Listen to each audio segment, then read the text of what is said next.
Hey, Journey friends. I'm standing here in the Journey Courtyard where we will be gathering on February 21st at 11 o'clock for our outdoor service. Our regular online service will still be broadcast at 10 o'clock a.m. on all the platforms, but we're going to be kicking off the Lent series that day, and here's how it'll work. Please bring your own lawn chairs, beach chairs to set up right here. And of course, we're going to have some chairs available for those who don't have chairs to bring. But what this does is eliminate the need for advanced registration with family group size, which is why we needed advanced registration in the past for outdoor services. We want to encourage you to show up 10 to 15 minutes early so you can set up your own seating right here in the courtyard and bring your hats and sunglasses and sunscreen if you'll need those, as well as your own beverages. Of course, everyone will still be required to sign in when you arrive, answer some health screening questions at the welcome tent, and pick up your communion supplies and kids' packets for the service. Unfortunately, we're not going to be able to offer children's programming yet. However, our student ministry will be holding their own in-person service at the same time in the youth center. In alignment with the state's latest instructions, the student group will be limited to 25% of the room capacity, which is about 25 people. And physical distancing with a mask on at all times will be required of the students. For extra protection, the windows and doors are going to be left open and ventilation system running in the student center. So let's work together to get together on February 21st. It's going to be so good to see some of you here in person. Yeah, that day's the first Sunday in Lent, and I mentioned before, we'll be kicking off a new series, and this is something our staff and elders are excited to embark upon as a church family.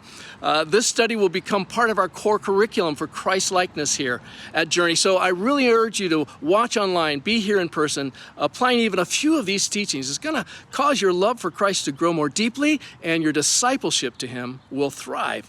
Now, the series is titled Journey of the Soul, based upon the book by that same title being released next week. And the authors, Drs. Bill and Christy Gaultier, no strangers here to Journey. In fact, they've had a profound influence upon Kathy and me, as well as our entire staff and many of our elders.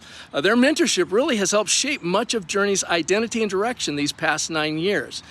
And so because this is core curriculum, I want to encourage everyone to get in a small group that will be tracking with the weekly messages, and other groups as well will be offered. Our small groups will begin next week as we approach the series February 21st. We want to get a copy of the book for you, which is scheduled for release next week, February 16th. However, we have friends in high places and have secured copies available now, $9 each. That's a 50% discount in both paperback and electronic versions at that same price. So just go to our website, journeyoc.com, to the gift tab, giving tab, and when you purchase the book select pull-down menu, you can purchase it. We've got about 20 electronic versions, and once you buy it, we'll send you a code. You can download your copy.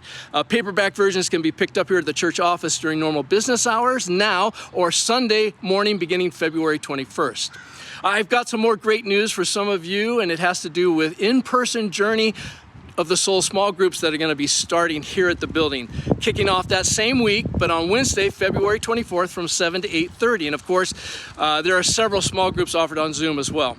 We're excited about this vision, though, to move in-person small groups from Tuesday night to Wednesday night here at the building. When our student ministries will be holding their small groups during that time, adult groups now be meeting as well.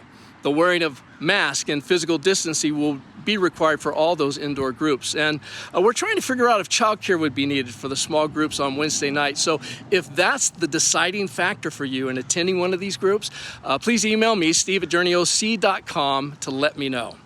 You know, there's a lot of exciting things happening here at Journey Church as we move into the spring, and all of you who are parents and grandparents of Journey kids, please be on the lookout in your email and text for some of the Lent resources and activities our Ignite Kids Ministry team is putting together right now. And please remember, we all need community now at such a very deep level. It's really who we are as a faith community at Journey.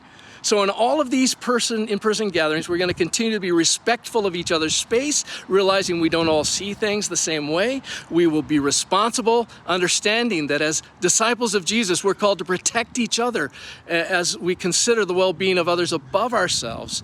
And we will be reasonable, honoring the directives from our government and scientists. You know, as I look around in the signs here in the parking lot, I'm reminded of our core values rooted in the grace of God: to be growing, to cultivate rest, to pursue authenticity, to extend empathy to everyone we encounter. because they will know we are Christians by how we love one another. I hope to see you soon.